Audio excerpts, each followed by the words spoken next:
तो गाइस यार आज की वीडियो के अंदर मैं आपको बताने वाला हूँ कि कैसे आप लोग फ्री फायर के कंट्रोल सेटिंग को सही से सेट कर सकते हो। जैसे कि हमारे गेम के अंदर बहुत सारे अलग अलग सेटिंग होते हैं एंड उन वाली सेटिंग का कुछ ना कुछ अलग अलग यूज भी होता है। तो आज मैं उन्हीं सेटिंग के बारे में बताने वाला हूँ कि किस तरह से आप लोग उन वाली सेटिंग को सही से सेट कर सकते हो एंड आपको कौन से सेटिंग को यूज करना चाहिए एंड कौन सी सेटिंग को नहीं यूज करना चाहिए वो भी मैं आपको इस वाली वीडियो के अंदर बताने वाला हूँ। ये वाला वीडियो हर एक फ्री फायर प्लेयर के लिए यूजफुल होने वाला है, तो इस वाली वीडियो को लास्ट तक देखते रहना। बट वीडियो शुरू करने से पहले इस वाली वीडियो को अभी तक लाइक नहीं किया तो लाइक कर देना एंड चैनल को सब्सक्राइब करके बेल आइकन को भी ऑल पे सेट कर लेना। तो यार चलिए आज की इस वाली वीडियो को शुरू करते हैं बिना किसी देरी के। Let's get into the video.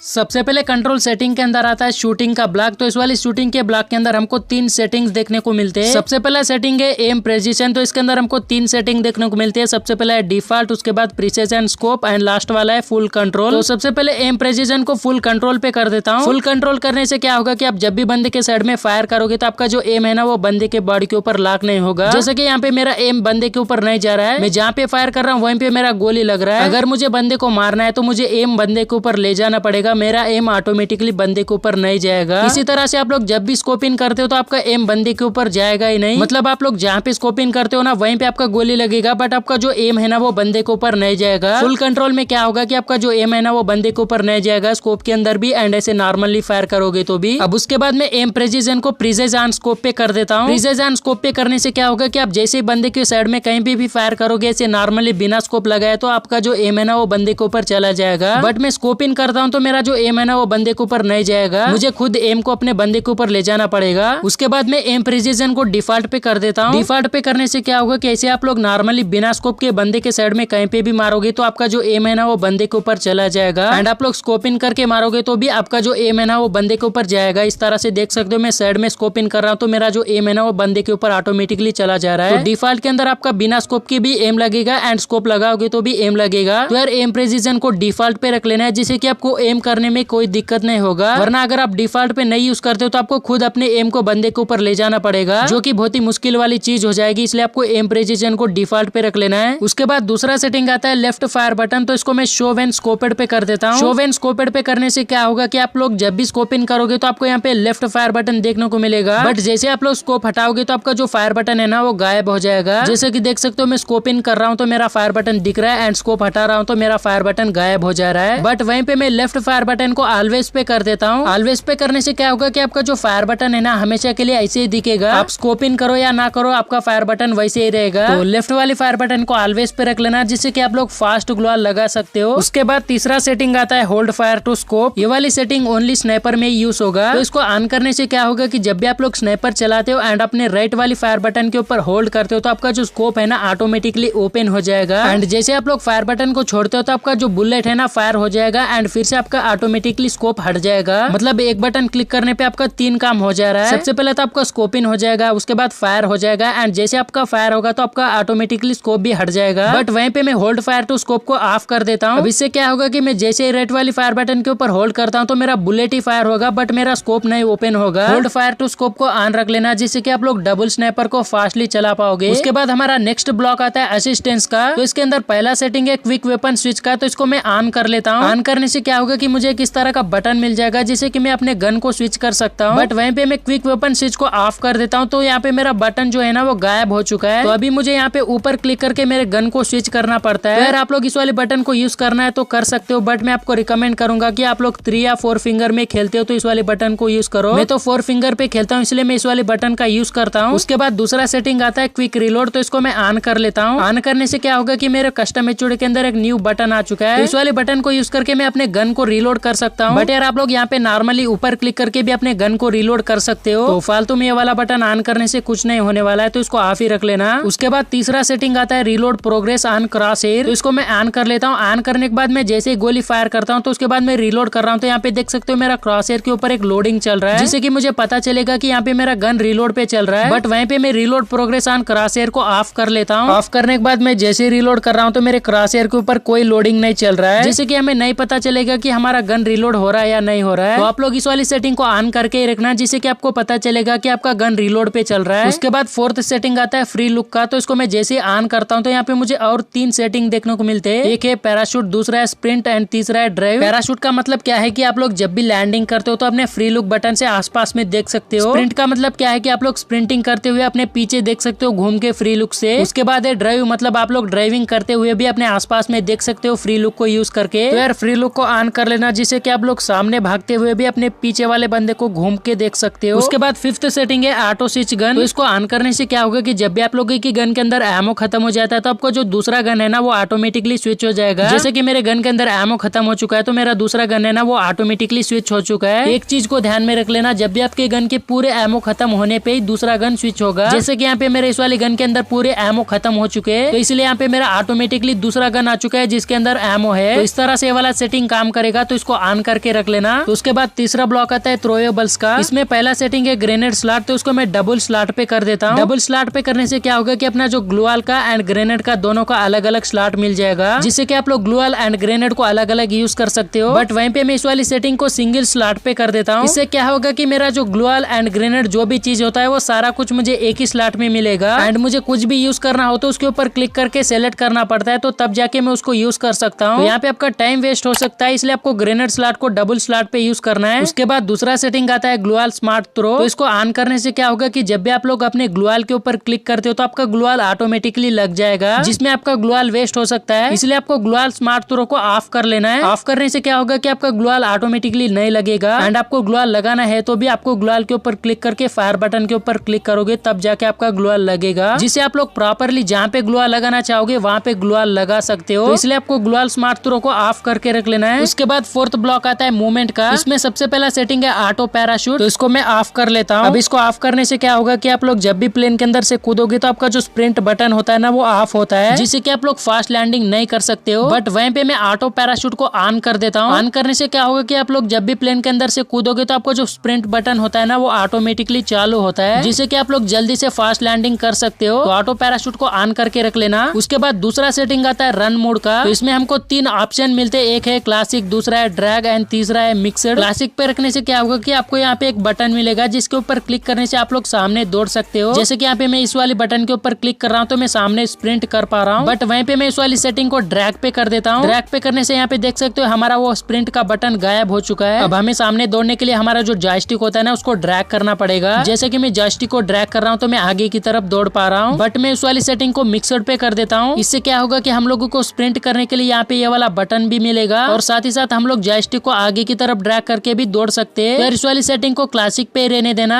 उसके बाद तीसरा सेटिंग आता है व्हीकल कंट्रोल। तो इसको मैं 1 हैंडेड पे कर देता हूँ। 1 हैंडेड पे करने से क्या होगा कि आप लोग जब भी गाड़ी चलाते हो तो आपको एक ही जॉयस्टिक मिलेगा, जिससे कि आप लोग अपने गाड़ी को कंट्रोल करना पड़ेगा। आगे जाने के लिए अपने जॉयस्टिक को आगे करना पड़ेगा, पीछे आने के लिए पीछे करना पड़ेगा। इसी तरह से आप लोगों को एक ही जॉयस्टिक मिलेगा, जिससे कि आप लोग अपने गाड़ी को कंट्रोल करना पड़ेगा। बट वहीं पे मैं व्हीकल कंट्रोल्स को 2 हैंडेड पे कर देता हूँ, जिससे कि मैं अपने गाड़ी को आगे पीछे कर सकता हूँ एंड लेफ्ट एंड राइट भी ले सकता हूँ। मुझे 2 हाथ से कंट्रोल करना पड़ेगा मेरे गाड़ी को। तो व्हीकल कंट्रोल्स को आपके हिसाब से आप लोग यूज कर सकते हो। मैं तो इसको 2 हैंडेड पे यूज करता हूँ। उसके बाद फिफ्थ ब्लॉक आता है नोटिफिकेशन का। तो इसके अंदर हमको 2 सेटिंग्स देखने को मिलते हैं। पहला है इन गेम टिप्स, तो इसको मैं डिफॉल्ट पे कर देता हूँ। डिफॉल्ट पे करने से क्या होगा कि जब भी हम लोग गेम खेलते हैं तो हमारे गेम के अंदर जो जोन का टाइम होता है ना वो हमको स्क्रीन के ऊपर इस तरह से बड़ा सा दिखेगा। बट वहीं पे मैं इन गेम टिप्स को सिंप्लीफाइड पे कर देता हूँ। इससे क्या होगा कि हमारा जो जोन श्रिंक का टाइम होता है ना हमको छोटा सा दिखेगा, मैप की साइड के यहाँ पे ऊपर देख सकते हो। तो आप लोग इसको डिफॉल्ट पे ही रहने देना, जिससे कि हमको बड़ा सा यहाँ पे स्क्रीन के ऊपर दिखता है जोन का टाइम। उसके बाद दूसरा सेटिंग आता है एलिमिनेशन नोटिफिकेशन का। तो इस वाली सेटिंग को मैं क्लासिक पे कर देता हूँ। क्लासिक पे करने से क्या होगा कि हमारा जो किल फीड होता है ना वो हमको नंबर के नाम के साथ दिखेगा। मतलब हमको पहले हमारा टीममेट का नंबर दिखेगा, उसके बाद टीममेट का नाम दिखेगा, एंड उसके बाद उसने किस बंदे को एलिमिनेट किया वो भी दिखेगा। जैसे कि आप लोग स्क्रीन पे देख सकते हो यहाँ पे मेरा किस तरह से एलिमिनेशन नोटिफिकेशन जा रहा है। बट वहीं पे मैं एलिमिनेशन नोटिफिकेशन को सिंप्लीफाइड पे कर देता हूँ। अब इससे क्या होगा कि मेरा जो एलिमिनेशन नोटिफिकेशन होता है ना वो नॉर्मली ऐसे ही दिखेगा। मतलब यहाँ पे आपका टीममेट का नाम दिखेगा एंड उसने किस बंदे को मारा उतना ही दिखेगा, बट उसका नंबर नहीं दिखेगा। तो आप लोग इस वाली सेटिंग में से जो भी आपको पसंद आए वो वाला सेटिंग यूज कर सकते हो। उसके बाद हमारा लास्ट ब्लॉक आता है विजुअल का। इसके अंदर पहला सेटिंग है क्रॉसहेयर टाइप, तो इसको मैं न्यू पे कर देता हूँ। न्यू पे करने से क्या होगा कि यहाँ पे मेरा क्रॉसहेयर ना वो सर्किल की तरह गोला गोला बन चुका है, एंड मैं जब भी हाथ में गन ले रहा हूँ तो मेरा क्रॉसहेयर बड़ा हो रहा है, एंड जब भी मैं हाथ में से गन निकाल रहा हूँ तो मेरा क्रॉसहेयर क्रॉसहेयर छोटा हो जा रहा है। बट वहीं पे मैं इसको क्लासिक पे कर देता हूँ। क्लासिक पे करने से क्या होगा कि आपका जो क्रॉसहेयर है ना वो बीच में थोड़ा बहुत कटा हुआ रहेगा। एंड आप लोग जब भी हाथ में गन लेते हो तो भी आपका क्रॉसहेयर उतना ही रहेगा। एंड आप लोग जब भी गन निकालते हो तो भी आपका क्रॉसहेयर उतना ही रहेगा। तो आप लोग इस वाली सेटिंग को आपके हिसाब से रख सकते हो। तो उसके बाद हमारा दूसरा सेटिंग आता है डैमेज इंडिकेटर। तो इसको मैं क्लासिक पे कर देता हूँ। क्लासिक पे करने के बाद जब भी हम लोग बंदे के ऊपर मारते हैं तो हमको छोटे छोटे नंबर दिखते हैं, यानी बंदे को कितना डैमेज लग रहा है वो हमको छोटे छोटे नंबर में दिखता है। बॉडी पे मारोगे तो येलो कलर का दिखेगा एंड हेड पे मारोगे तो रेड कलर का दिखेगा। बट वहीं पे मैं डैमेज इंडिकेटर को न्यू पे कर देता हूँ। न्यू पे करने के बाद जब भी आप लोग बंदे के ऊपर मारोगे तो आपको बड़े नंबर दिखेंगे इस तरह से। बॉडी पे मारोगे तो व्हाइट कलर का एंड हेड पे मारोगे तो रेड कलर का दिखेगा। फिर मैं तो आपको रिकमेंड कर रहा हूँ डैमेज इंडिकेटर को न्यू पे यूज करो, क्योंकि आप लोग जब भी बंदे को डैमेज देते हो तो आपको बड़े नंबर दिखते हैं, तो आपको पता चलता है कि आपका डैमेज बंदे को कितना पड़ा है। तो इसलिए मैं डैमेज इंडिकेटर को न्यू पे यूज करता हूँ। उसके बाद तीसरा सेटिंग आता है विजुअल इफेक्ट्स का। तो इसको मैं क्लासिक पे रख देता हूँ। क्लासिक पे रखने से क्या होगा कि आप लोग जब भी जोन के बाहर होते हो तो आपको रेड कलर के धब्बे दिखेंगे इस तरह से। एंड आप लोग जब भी बंदे को मारते हो तो भी आपको रेड कलर का ब्लड दिखेगा। बट वहीं पे मैं विजुअल इफेक्ट्स को डार्क पे रख देता हूँ। अब इससे क्या होगा कि आप लोग जब भी जोन के बाहर होते हो तो आपको डार्क कलर के धब्बे दिखेंगे इस तरह से। एंड आप लोग जब भी बंदे को मारते हो तो भी आपको डार्क कलर का ही ब्लड दिखेगा। उसके बाद मैं विजुअल इफेक्ट्स को नो ब्लड पे कर देता हूँ। अब इससे क्या होगा कि मैं जब भी जोन के बाहर होता हूँ तो मुझे कोई ब्लड के धब्बे नहीं दिखेंगे मेरे स्क्रीन के ऊपर। एंड मैं जब भी बंदे को मारता हूँ तो मुझे कोई ब्लड भी नहीं दिखेगा। फिर आपको विजुअल इफेक्ट्स को नो ब्लड पे कर देना है, जिससे कि आप लोगों को स्क्रीन पे कोई धब्बे नहीं दिखेंगे, तो आप लोग इजीली फाइट ले सकते हो जोन के बाहर। उसके बाद फोर्थ सेटिंग आता है हिट मार्कर का। तो इसको मैं क्लासिक पे कर देता हूँ। क्लासिक पे करने के बाद जैसे मैं बंदे के ऊपर फायर कर रहा हूँ तो यहाँ पे मेरे क्रॉसहेयर के बीच में देख सकते हो एक निशान बन के आ रहा है रेड कलर का। बट वहीं पे मैं हिट मार्कर को न्यू पे कर देता हूँ। न्यू पे करने के बाद जब भी मैं बंदे के ऊपर फायर कर रहा हूँ तो मेरे क्रॉसहेयर के बीच में व्हाइट कलर का निशान आ रहा है इस तरह से। तो अगर आप हिट मार्कर को क्लासिक पे रखोगे तो आपका रेड कलर का निशान आएगा, एंड उसको न्यू पे रखोगे तो आपका व्हाइट कलर का निशान आएगा जब भी आप लोग बंदे के ऊपर फायर करते हो। तो आप लोग इस वाली सेटिंग को आपको जो भी पसंद आया वो वाला सेटिंग यूज कर लेना। तो उसके बाद हमारा जो लास्ट सेटिंग आता है उसका नाम है टीममेट इन्फो। तो इस वाली सेटिंग को मैं ट्रांसलूसेंट पे कर देता हूँ। ट्रांसलूसेंट करने के बाद जैसे मैं अपने टीममेट के पास जाता हूँ तो उसका जो नाम है ना मुझे थोड़ा लाइट लाइट कलर में दिख रहा है। एंड जैसे मेरा टीममेट दूर जा रहा है तो उसका जो नाम है ना मुझे तेजी से दिखने लग रहा है। पास में आ रहा है तो उसका जो नाम है ना मुझे लाइट कलर में दिख रहा है। एंड वहीं पे दूर जा रहा है तो उसका जो नाम है ना मुझे तेजी से दिख रहा है। बट मैं इस वाली सेटिंग को क्लासिक पे कर देता हूँ। क्लासिक पे करने से क्या होगा कि उसका नाम हमको हमेशा के लिए तेजी से ही दिखेगा। दूर जाएगा तो भी वैसे ही दिखेगा एंड पास में आएगा तो भी वैसे ही दिखेगा। जैसे कि आप लोग देख सकते हो पास में भी वैसे ही तेजी से दिख रहा है एंड दूर में भी तेजी से दिख रहा है। तो इस वाली सेटिंग को मैं क्लासिक पे यूज करता हूँ। तो आप लोग इस वाली सेटिंग को आपके हिसाब से रख सकते हो। तो गाइस यार ये थे वो पूरे कंट्रोल सेटिंग जो कि मैंने आपको सारे के सारे बता चुका हूँ। एंड आपको कौन से सेटिंग को यूज करना है एंड कौन से सेटिंग को नहीं यूज करना है वो भी मैंने आपको बता चुका हूँ। बस गाइस यार आज की इस वीडियो के लिए इतना ही था। अगर आपको वीडियो पसंद आए तो इस वाली वीडियो पे एक लाइक कर देना, और ऐसे वीडियोस देखने के लिए चैनल को सब्सक्राइब करके बेल आइकन को भी ऑल पे सेट कर लेना। एंड यार प्लीज इस वाली वीडियो पे एक लाइक कर देना, क्योंकि ये वाला वीडियो बनाने में बहुत ही टाइम लग चुका है। बस आज की वीडियो में इतना ही था। मिलता हूँ मैं आपको एक और नई वीडियो में, तब तक के लिए bye bye, take care, love you, keep supporting, thanks for watching.